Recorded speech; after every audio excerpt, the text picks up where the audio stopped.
You may have noticed that throughout every episode in the 20s, I've done at least one new sequel to a game I've covered with a 2 in the title, and I'm finishing that off with Final Fight 2. I may have said before that I was introduced to this series nearly 20 years ago now when we had SNES 9X installed on our original Xbox, so I played a lot of the SNES part of the first game and Final Fight 3, but for some reason I just never really bothered with this one.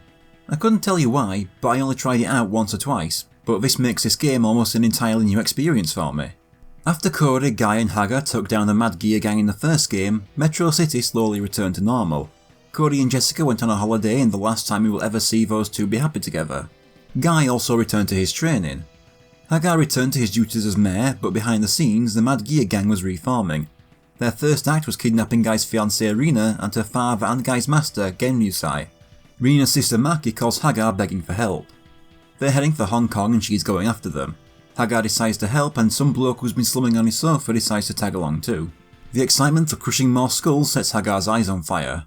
So in starting the game I have the choice of 3 characters. We'll start with Mike Haga, the only returning character from the first game. The first stage is in Hong Kong. Haga's playthrough will be done on expert difficulty so that at least one of the playthroughs gets the full ending. As you would expect, Haga returns as the strong one, dealing the most damaging punches and being able to pick up enemies to carry them around or perform spinning pile drivers. His health draining special attack is still the spinning lariat. We have a lot of new enemies to look at, as most gang members from the first game didn't return. First there's the 2 basic generic types, Scott and Jack and Bull and Elijah. They're space fillers with nothing that makes them a threat. Mark and Mick are slightly faster than those pairs, but still no threat. After taking out the first group of enemies, we can see Chun-Li in the background, eating. It's just an Easter egg, but it's the first in-game tying together of Street Fighter 2 and Final Fight, since this game predates Street Fighter Alpha. While here, I get the first of the more muscular enemy type, Johnny and Atlas. If these get close to you, they'll get you in a bear hug for huge damage. Next comes the rod wielders, Elias and Elliot. At the end of the street, I reach this door and take out one last enemy wave before going inside. After heading down this corridor, I can pick up a piece of wood, the first melee weapon in the game. After that wave, I can move down the screen and further on a bit to meet an enemy I really hate. Elik is an arsehole. He fights with these tuning forks that conduct electricity and charges forward. Even when you go straight for him to get him out of the way, he always tends to get the first frame of his attack animation out and it takes priority over just about everything. After taking out the enemies here, I go back outside to end up at a harbour. Out here I meet the first of another pair, the acrobatic knife wielders Leon and Robert. This is another Poison and Roxy situation from the first game. In Japan these enemies were women named Mary and Eliza, but for Western releases they were turned into men. This change makes Billy, Sid, Leon and Robert, I believe, the only characters in the Street Fighter universe who never got profile artwork on the Street Fighter V website. A little bit further and we actually get a returning character from the first game, Andore Jr. Most of the Andore family returns, Junior, Hugo and Grandfather Andore. Father Andore and Uncle Andore do not return. In fact, I don't know if those two ever appear again. Maybe they're dead. They're still tough, being able to charge through you. They're especially bad mixing in with a group of other enemies, where they come barging through while you're distracted. On their own they're much easier, but they still have a lot of health. After him, I reach the end and face the first boss, Won-Won. He's a long-time sailor who believes himself to be in charge of the entire Hong Kong harbour. In the Japanese version he fights with a meat cleaver, but it was removed for this version. Those attacks were replaced with karate chops. He can also jump high into the air for an elbow drop. In this case, Won-Won's backup enemies help me out. Haga's throws have invincibility frames that have Won-Won just passing through me. So with the amount of Final Fight 1 bosses and even a couple enemies that have become playable and fleshed out in Street Fighter, I now look at most bosses in terms of a potential future Street Fighter character. In general, I wouldn't mind any of the Final Fight 2 or 3 bosses crossing over into Street Fighter, as those 2 games have been largely ignored, having only 2 characters between them cross over, and both were playable characters anyway. Though I do admit that, aside from the novelty of seeing Won-Won get the Sodom or Abigail treatment, I personally don't see much appeal in playing as him. But then again, no one in Street Fighter wields a meat cleaver, so he has something unique going for him. So that's round 1 cleared. After being defeated, Won-Won reveals that the Mad Gear have moved their base of operations to Europe, and that's where Rina and Genryusai have been taken. And so round 2 has us travel to France, where I'll be playing as Maki Genryusai, Guy's future sister-in-law. Considering that her father and teacher is also Guy's master, she has a bit of a friendly rivalry with him. She was also the leader of a biker gang in her school days. Maki is the slightly weaker but speedier character. She fills the same role as Guy did in the first game, which makes sense with them having the same teacher. Her special attack is some sort of spinning kick. I'd say she was the most fun character in the game for me. Not that anyone is not fun, but I enjoyed her the most. That speed really makes a big difference, being able to zip around a group and take them all out. Maki's in kind of a weird place in Street Fighter, as she has been in one of them, but has reused assets carried over from Capcom vs SNK 2, which is where I was truly introduced to her as I barely played this game before now. So while she has been in a Street Fighter, she hasn't really been made from the ground up for one yet the way Guy, Cody and Lucia would be. So it would be nice for her to be in a Street Fighter game that she was actually made for, if that makes sense. I continue to fight through the streets of Paris until the screen ends at a chain link fence. I get to take on another wave, including Hugo's first appearance. Then I kick through the fence to the next screen. It leads onto a bridge that's either damaged or still under construction. This has me stop at another fence and have to take on another group before I can break through it and move on. At this point I should also bring up that despite my limited lives and continues, you gain an extra life for every 200,000 points you gain. That's also why I think Maki is so good. I haven't lost a life yet and gained 2 more.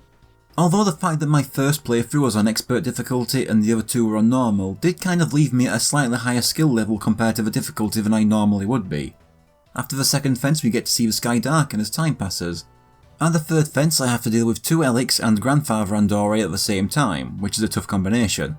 Of course, an Elix running attack is what takes my first life. At the end of this one I break through to the next screen, which is an airport runway. In the crate I can pick up a Tonfa, which will actually become Maki's main weapon when she makes the fighting game crossover. As I keep fighting I eventually end up fighting in front of a hangar. After a couple more waves a shutter opens to reveal the stage boss, Freddy. Freddy was once a Marine and even went up against a corrupt officer, but he was discharged when he accidentally killed said officer during an operation. He took some of his Marines with him and started a mercenary group, leading to being hired by the Mad Gear Gang. Freddy fights very similarly to the Andores. He has their charging attack and various grabbing moves. He does a lot of damage but is easy to avoid and hit. As Maki he doesn't even get to grab me once. As for the possibility of him in Street Fighter, I don't really see what he could add. He shares a lot of Hugo's stuff and Hugo's already in the series. But then again, Abigail was just a head swap of Hugo at one point and he got to appear with his own stuff eventually. Who knows, maybe the fact he works for anyone who pays him can fit him in anywhere, possibly working for Neo Shadowloo or something. But yeah, he's probably the easiest boss in the game. I get a bonus stage destroying another car. It's like the one in the first game, but we never figure out who this one belongs to. Our trip through Europe has round 3 taking place in Holland. This time I'll leave the last playable character, Carlos Miyamoto. Carlos is a friend of Guy's who travelled to Metro City from South America to continue his training. As a favour to Guy, Hagar is letting him stay in his house.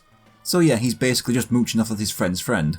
Carlos is the all-rounder. He's not as strong as Hagar or as fast as Maki, but he still does well in both aspects, and he has his sword for his special attack. Carlos has never made it past this game outside of cameos. I'd imagine whether or not he ever appears in Street Fighter depends on whether or not they see someone using a sword as going too far for that series. At the very least, I feel Carlos would be a good choice for a nostalgia pick in a future Capcom vs game, whether it's a Marvel vs Capcom 4 or Capcom vs SNK 3 or Capcom vs Mega Bloks or something. Much in the same way Maki was brought back in a versus game. I will say that of the 2 remaining playable Final Fight characters who haven't made the crossover yet, I feel Carlos has more going for him than Dean. But as for this level, was Holland in a bad situation or something back in 1993? It looks miserable here. It's ruled by crows, the wildlife is dying and there are mines planted all over the place. One thing you can see me doing a lot as Carlos is the infinite punch trick returning from the first game. You punch an enemy twice, punch away from them and do it again.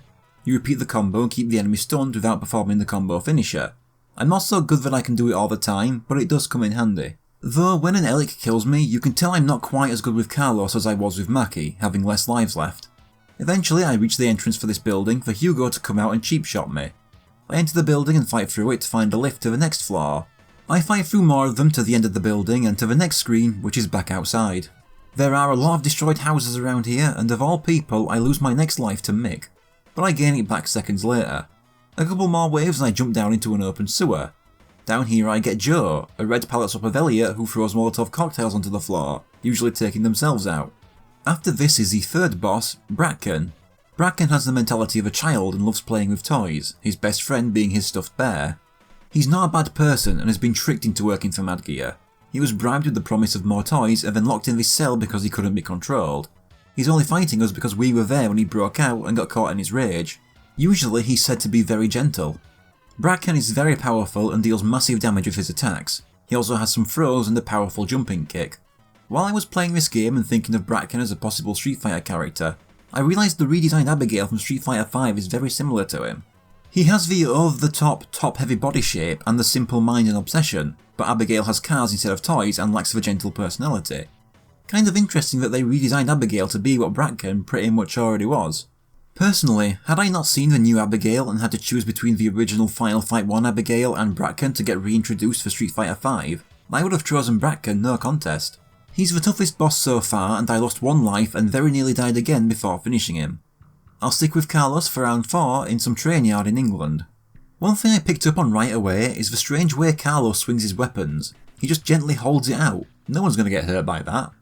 There isn't too much to say about this section. I keep running along the train tracks and fighting, losing a life to an Andore, but I gain it back by keeping him off screen and punching some points out of him. After taking out that Hugo, the train behind me starts moving and I jump on top. So now it's time to make my way across the carriages to the front of the train. I lose another life to, who else? Elik. Gotta say, I think setting the roof of the train you're standing on fire isn't a smart idea. No wonder these guys keep killing themselves. And several of them start showing up at once. At the end I jump down to take on the boss, Philippe. Philippe is a very hard boss and takes my last life. But I have 6 continues. I do have to start this screen from the start though.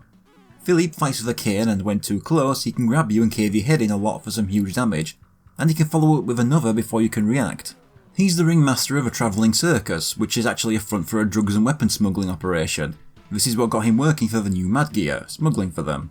Philippe would certainly look unique, no one in Street Fighter looks like a clown, but that fact I imagine would make him a deeply unpopular character if he was added.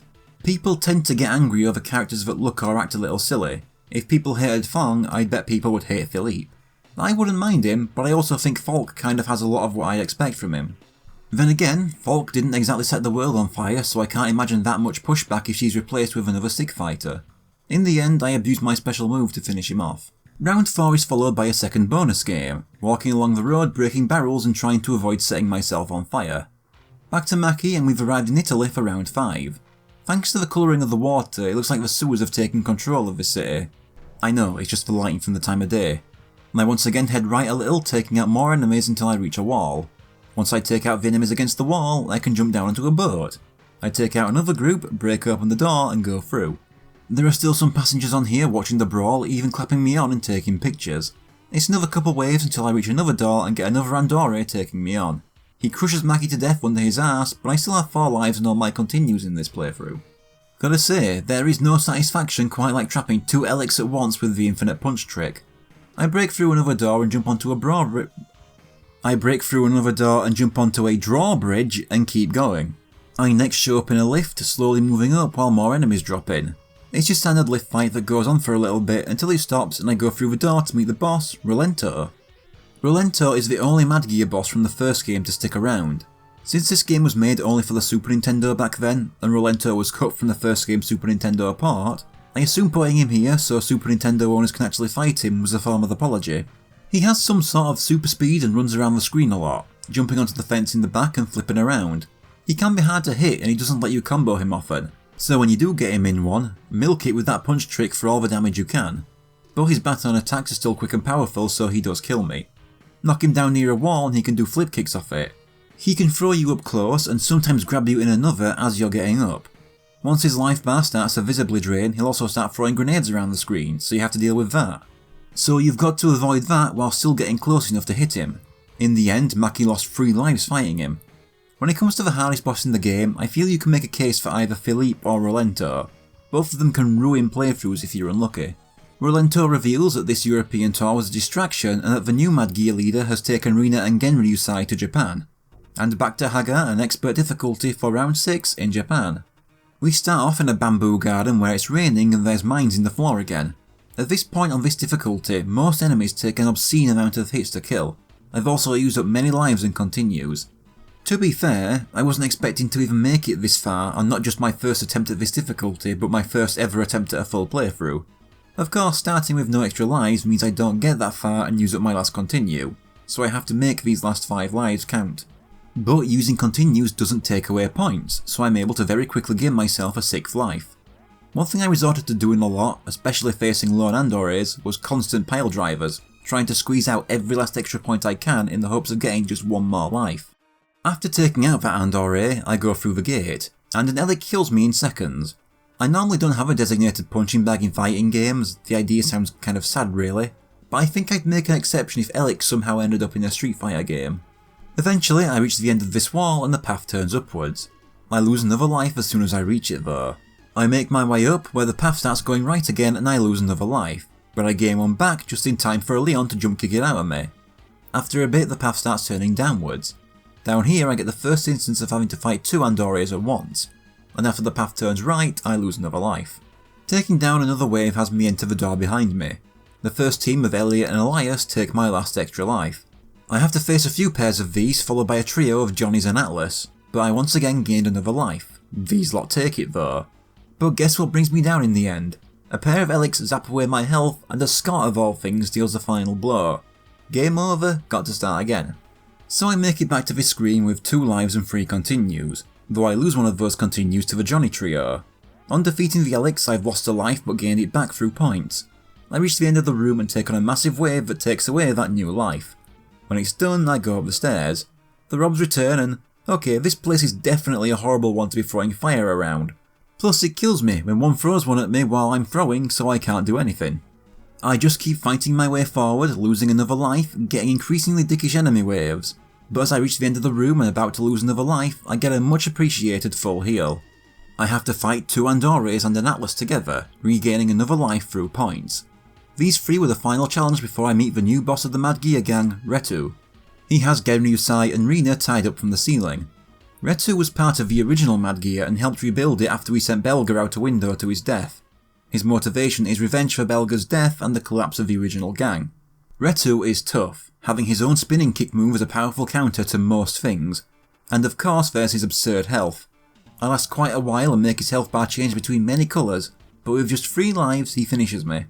With how easy it is for him to hit you, I just found the best strategy to be to play the rest of the game well, so I have a build up of lives and continues, and just outlast him. As for the possible Street Fighter return, I believe that Retu may be the best choice of the 3 Final Fight final bosses. Visually he's the most striking, no one else in Street Fighter dresses in a kabuki costume. Yeah, there's Honda's makeup, but it doesn't go further than that. Plus he has his own variation of a Tatsumaki Senpukyak. He especially would work a lot better than Belga, as I doubt the wheelchair would carry over well, and without it, what would be the point?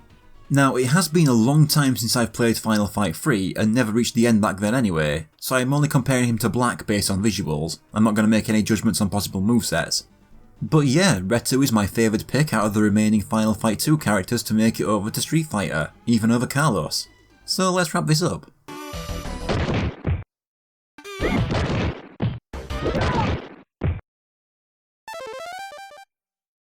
Unlike Belga, whether Retu is killed from being kicked out a window isn't confirmed. Maki has a tearful reunion with her sister and father. And if you did this on Expert, the situation reminds Haga of Jessica's kidnapping in the first game and how Guy helped out. By helping save Guy's fiancée and master, he considers his debt to him repaid. Rina wants to tell Guy about this, but he's out training still, so she sends him a letter all about what happened. Although I did notice a typo on her letter. Please finish your training soon, so that you can be together, not we. Guy receives the letter and is thankful to his friends, saying that he'll be returning to Rina soon. And there's Final Fight 2. I don't know why I neglected this game back when I was a kid, because now that I've played it, not only is it far above the Super Nintendo part of the first game I played back then, I even liked it more than the arcade original. I think everyone is more fun to play as here, the World Tour gave more variety in environments, and since this is balanced for a home console and not arcades that are constantly trying to get more money out of you, the difficulty feels more fair. The only area I think this game lacks compared to the original is that I do believe most of the bosses are less memorable than the likes of Sodom and Damned. It'll be interesting to go back to Final Fight 3, since it's been about 18 or 19 years since I last played it, and that was the one I played the most. Maybe it'll still be my favourite, or maybe this one will come out on top. Hopefully I get around to it someday. Also, my condolences to Tekken 1 getting knocked out of the top 100.